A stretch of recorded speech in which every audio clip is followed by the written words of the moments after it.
मैं अपाज खान, मेरे YouTube channel math by Apaz Khan में आपका स्वागत है। दोस्तों, आज की जो हमारी वीडियो है ये 10th क्लास की है और 10th क्लास का एक टॉपिक है वृत्त की परिधि एवं क्षेत्रफल। इसके बारे में आज हम पढ़ेंगे। तो वृत्त की परिधि और वृत्त का क्षेत्रफल इस बारे में पढ़ेंगे। तो सबसे पहले हम देखेंगे कि वृत्त होता क्या है।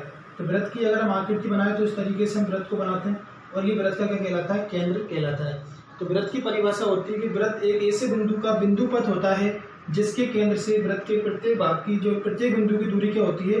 बराबर होती है। अगर इस वाले बिंदु को यहाँ से मिलाए तो ये दूरी बराबर, यहाँ से यहाँ तक मिलाए तो बराबर, यहाँ से यहाँ तक मिलाए तो बराबर और यहाँ से यहाँ तक मिलाए तो बराबर।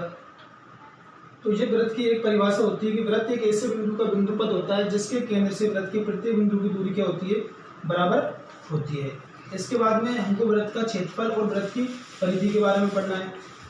तो ये कोई भी अगर सर्किल है और इस सर्किल का ये सेंटर है, तो इस सेंटर या केंद्र से अगर वृत्त के किसी भी बिंदु को मिला दिया जाए तो यहाँ से यहाँ तक की दूरी रेडियस कहलाती है या इसकी त्रिज्या कहलाती है।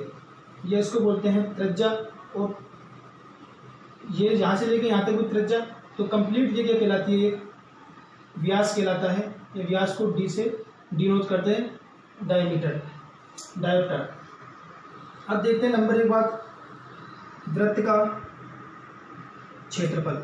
तो वृत्त के क्षेत्रफल का फॉर्मूला होता है पाई आर स्क्वायर। दूसरा होता है वृत्त की परिधि। तो परिधि का मतलब होता है कि किसी भी वृत्त के अगर एक बिंदु से अपन ने चलना शुरू किया और कंप्लीट अगर एक चक्कर लगा दिया तो यहाँ से लेके यहाँ तक की दूरी वृत्त की परिधि कहलाती है। वृत्त की परिधि होती है 2 पाई आर। ये तो एक कंप्लीट वृत्त के बारे में होता है। अगर हमारे पास में कोई भी एक हाफ सर्किल है, आधा वृत्त है, अगर ये कोई भी एक आधा वृत्त है तो यहाँ से लेकर यहाँ तक दूरी आर और ये आर, तो कंप्लीट दूरी यहाँ से लेकर यहाँ तक की 2r हो जाएगी। तो अगर नंबर 3 पर अर्धवृत्त का क्षेत्रफल, अर्धवृत्त का क्षेत्रफल 1/2 पाई आर स्क्वायर और नंबर 4 अर्धवृत्त की परिधि। अर्धवृत्त की परिधि होती है कि यहाँ से लेके यहाँ तक का भाग तो क्या होता है? पाई आर होता है और प्लस में 2r। क्योंकि परिधि का मतलब क्या होता है कि कोई भी आकृति है उसकी जितनी भी उसकी साइड्स होंगी सबको क्या कर दो? जोड़ दो, वो उसका परिधि कहलाती है, परिमाप कहलाता है। तो इसमें 2r और जोड़ देंगे तो यहाँ से r कॉमन आया तो ये आएगा पाई प्लस 2। तो ये होता है वृत्त की एक अर्धवृत्त की परिधि, अर्धवृत्त का क्षेत्रफल, वृत्त की परिधि और वृत्त का क्षेत्रफल। कुछ क्वेश्चन तो इन कॉन्सेप्ट के ऊपर आते हैं। ऐसे ही एक न्यू टॉपिक है इसका, समकेंद्रीय वृत्त। समकेंद्रीय वृत्त ऐसे वृत्त होते हैं कि अगर एक ही केंद्र मानकर अगर 2 सर्किल बना दिए जाए तो ऐसे दोनों के दोनों सर्किलों को समकेंद्रीय वृत्त कहा जाता है। 2 सर्किल बना सकते हैं, 3 सर्किल बना सकते हैं, लेकिन यहाँ पर हम सिर्फ 2 सर्किलों के बारे में पढ़ेंगे कि अगर एक ही केंद्र को मानकर 2 सर्किल बना दिए जाए तो ऐसे वृत्तों को समकेंद्रीय वृत्त कहा जाता है। तो ये वाला छोटा वाला वृत्त है, ये बड़ा वाला वृत्त है। मान लेते हैं कि छोटे वाले वृत्त की त्रिज्या स्मॉल आर है और बड़े वाले वृत्त की त्रिज्या कैपिटल आर है, बड़ा आर है। तो ये वाला जो भाग है, इस वाले भाग का हमको क्षेत्रफल ज्ञात करना है। इसको परिबद्ध क्षेत्रफल बोल सकते हैं। तो इस वाले भाग का क्षेत्रफल ज्ञात करने के लिए हमेशा अगर मैं लिखूं कि छायांकित भाग का क्षेत्रफल बराबर होता है बड़े वाले वृत्त का क्षेत्रफल, बड़े वृत्त का क्षेत्रफल माइनस छोटे वृत्त का क्षेत्रफल। तो बड़े वाले वृत्त का अगर क्षेत्रफल लूंगा तो बड़े वाले वृत्त की त्रिज्या क्या है? कैपिटल आर, तो पाई आर स्क्वायर। और छोटे वाले वृत्त की त्रिज्या अगर स्मॉल आर है तो पाई स्मॉल आर स्क्वायर। यहाँ से क्या कॉमन आएगा? पाई। तो ये स्क्वायर कैपिटल आर का स्क्वायर माइनस में स्मॉल आर का स्क्वायर। अब ये अंदर वाला ए स्क्वायर माइनस बी स्क्वायर का फॉर्मूला है, तो इसको ए प्लस बी और ए माइनस बी के रूप में लिख सकते हैं। तो पाई आर प्लस आर और आर माइनस में आर। तो यही समकेंद्रीय वृत्तों का क्या होता है? क्षेत्रफल। तो यहाँ से भी एक इम्पोर्टेंट क्वेश्चन आता है। तो ये तो बात होती है समकेंद्रीय वृत्त की। अब हम इस टॉपिक के ऊपर जो इसकी किताब के क्वेश्चन है, बुक्स के क्वेश्चन है, उन क्वेश्चनों को हम करेंगे। 3 तो किताब का 15.1 का पहला क्वेश्चन है कि एक वृत्त की त्रिज्या 3.5 सेंटीमीटर है तो उस वृत्त की परिधि ज्ञात करनी है और उस वृत्त का क्षेत्रफल ज्ञात करना है। तो सबसे पहले हमको दिया गया है कि किसी भी वृत्त की त्रिज्या 3.5 सेंटीमीटर दी गई है, तो उसकी अगर परिधि ज्ञात करेंगे वृत्त की परिधि, तो वृत्त की परिधि का फॉर्मूला हम पहले बता चुके हैं 2πr, और हमेशा याद रखना पाई का मान या तो 22/7 होता है या फिर 3.14। तो 2 × पाई का मान क्या लिखेंगे 22/7 और r का मान कितना है 3.5। अगर यहाँ से पॉइंट हटाएंगे तो नीचे कितना आ जाएगा 10, और इसको जब काटेंगे तो ये 5 बार जाएगा, 5 से ये 2 बार और 2 से ये जाएगा, तो कितना आ जाएगा 22 सेंटीमीटर। अतः हम कह सकते हैं कि वृत्त की परिधि कितनी आएगी 22 सेंटीमीटर। ऐसे हमको अगर इसका क्षेत्रफल ज्ञात करना है वृत्त का क्षेत्रफल, तो वृत्त का क्षेत्रफल होता है πr², पाई का मान 22/7 और r का मान 3.5 × 3.5। अगर यहाँ से पॉइंट हटाएंगे तो नीचे क्या आ जाएगा 100, और ये कितनी बार कटेगा 5 बार। 5 से हम 100 को काटेंगे तो 20 बार, फिर दोबारा से 5 को काटेंगे यहाँ से ये 4 बार और ये 7 बार, 2 से इसको काटेंगे 2 और ये 11, तो 11 को 7 से मल्टीप्लाई करेंगे तो 77/2, और जब क्षेत्रफल निकालते हैं तो जो भी यूनिट होती है उसका स्क्वायर आता है 77/2 सेंटीमीटर स्क्वायर। तो ये 15.1 का पहला क्वेश्चन है। अब इसका दूसरा क्वेश्चन है कि एक वृत्त की परिधि 44 मीटर दी हुई है, तो उस वृत्त का क्षेत्रफल ज्ञात करवा रहा है। तो सबसे पहले क्या दिया हुआ है कि एक वृत्त की परिधि, तो वृत्त की परिधि 44 मीटर दी गई है, और वृत्त की परिधि का फॉर्मूला हमने पढ़ा था, क्या था 2πr बराबर में 44। तो 2 और पाई का मान कितना होता है 22/7 इंटू में r बराबर 44। अगर यहाँ से r का मान चाहिए तो 44 × 7/2 गुणा में 22।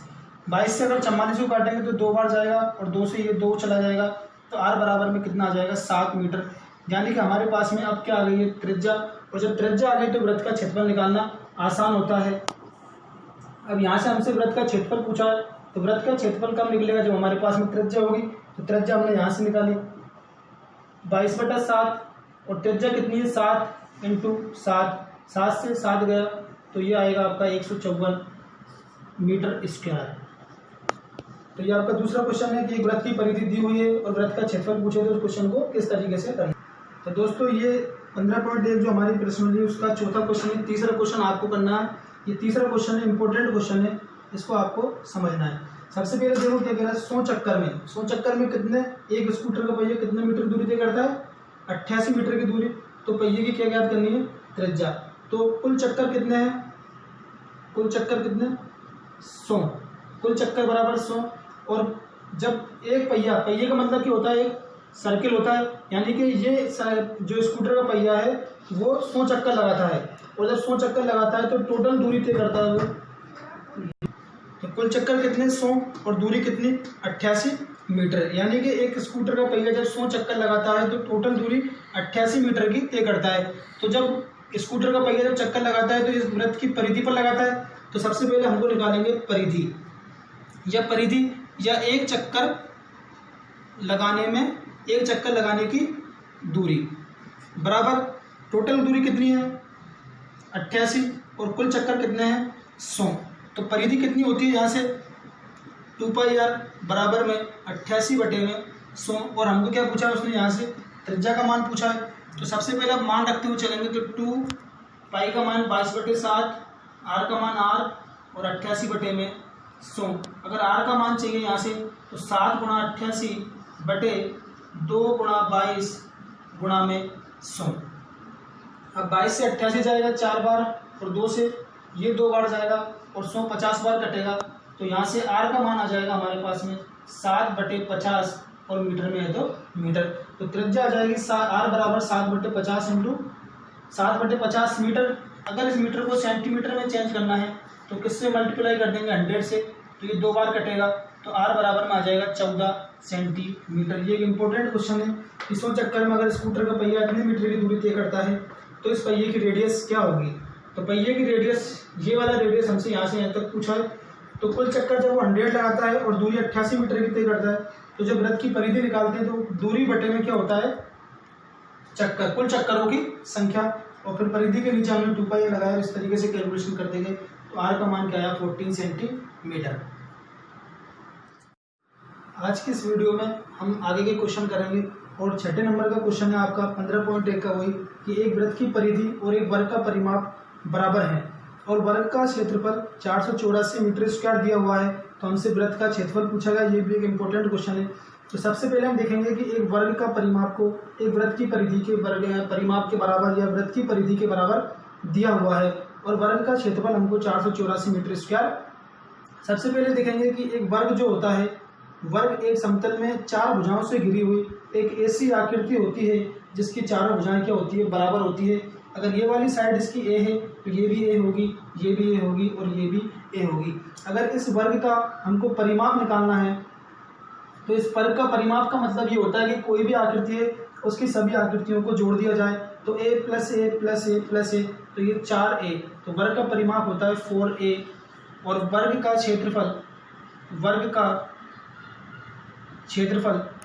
क्षेत्रफल होता है, यानी कि ये वाली साइड इनटू साइड, या हम कह सकते हैं भुजा का स्क्वायर।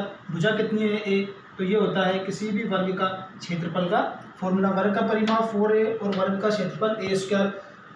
तो क्वेश्चन में हमको दिया गया है कि वर्ग का क्षेत्रफल 484 वर्ग मीटर स्क्वायर है, तो हम यहाँ लिखेंगे कि वर्ग का क्षेत्रफल, और वर्ग का क्षेत्रफल कितना दिया गया है 484। अब वर्ग का क्षेत्रफल दिया गया है तो वर्ग का क्षेत्रफल का फॉर्मूला क्या होता है, ए स्क्वायर बराबर में 484। अगर यहाँ से ए का मान चाहिए तो ये वाली संख्या किस में आ जाएगी, रूट में, और 484 का रूट जो होता है वो होता है 22। 484 का रूट क्या होता है 22। अब हमारे पास में क्या आ गई, इस स्क्वायर की वर्ग की एक भुजा आ गई कि इसकी भुजा जो है वो 22 मीटर की होगी। अब जब इसकी भुजा आ गई 22 मीटर की, तो ये कह रहा है कि इस वर्ग का परिमाप वृत्त की परिधि के बराबर है।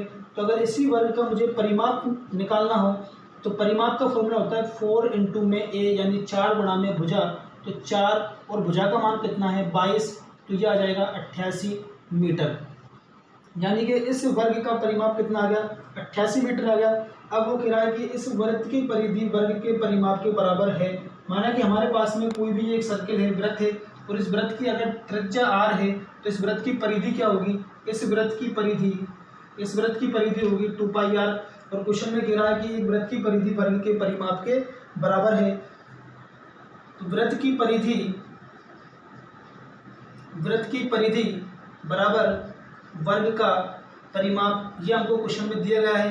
तो वृत्त की परिधि कितनी होती है 2πr और वर्ग का परिमाप कितना आया 88 मीटर, तो दोनों को बराबर कहा गया है। अब यहाँ से हम r का मान निकालेंगे तो 2 पाई का मान 22/7, r का मान r, और ये आ जाएगा 88। तो r बराबर में 88, 7 ऊपर जाएगा बटे में 2 गुणा में 22, और 22 से ये 4 बार जाएगा, 2 से 2 बार जाएगा, तो r का मान आ जाएगा 14 मीटर। यानी कि हमारे पास में क्या आ गई, एक त्रिज्या का मान आ गया। अब त्रिज्या का मान आ गया तो हम आराम से वृत्त का क्षेत्रफल ज्ञात कर सकते हैं। और वृत्त का क्षेत्रफल क्या होता है मुझे बताइए। वृत्त का क्षेत्रफल हमसे पूछा है, तो वृत्त का क्षेत्रफल पाई r स्क्वायर होता है। पाई का मान 22/7 और r का मान भी कितना आया, r का मान 14 इंटू में 14, तो 7 से 2 बार जाएगा। जब 22 गुणा 28, 14 दूनी 28, तो 22 गुणा 28 करेंगे तो आएगा 616।